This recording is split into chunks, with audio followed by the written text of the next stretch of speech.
ኢየሱስ ክርስቶስ መቃን ኬሚያዋ ዳካንዋሙ ኢየሱስ ክርስቶስ ኛተ ጅሬኛ ዳከኛቱ ኢየሱስ ክርስቶስ ጦፎ ቆሪቻ ዳከንጉ አከኑ ኤብሰኒብ ኑኤርጊዱ ከቦት ሎላ ኬኛ ሎለኒ ጋቻነ ኬቲኒ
Soranne jirana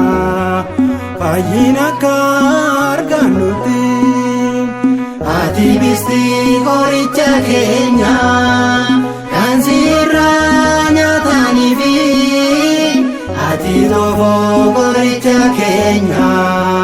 kansira duganivi orarako eromara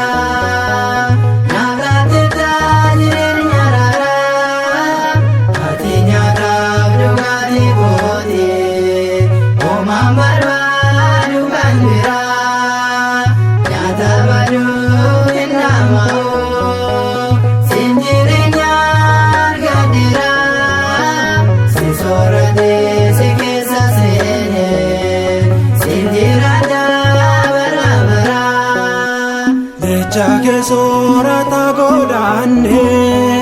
dubi gedin jirana abambara barasida simalem kambira malabna sifbitamne abomike nijirana sifidamne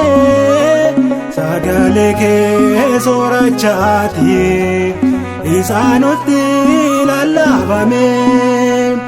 Ati bistii qoricha keenya kan sirraa nyaatanii fi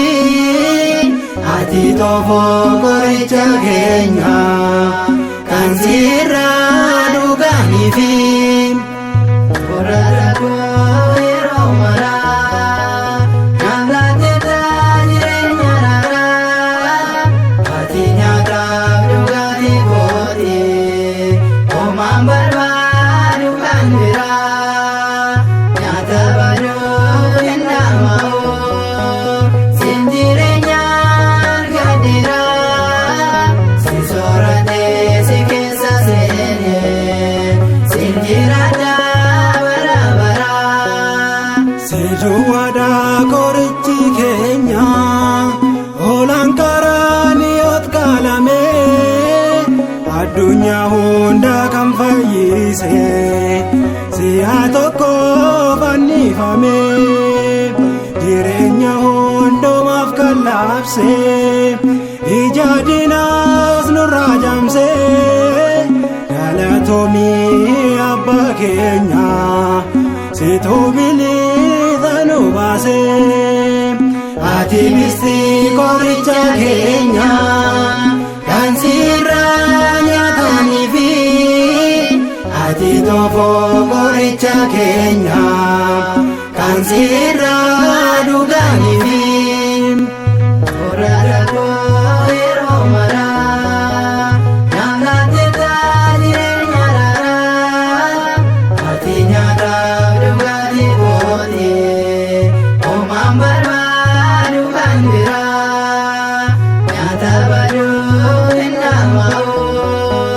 siin jireenyaan gaddiraa si sooratee si keessa seenee siin jiraadhaa bara baraa. Jireenya keenya har'aaf jennee isa borii hin daagannu jecha isaan gabbii jiraanne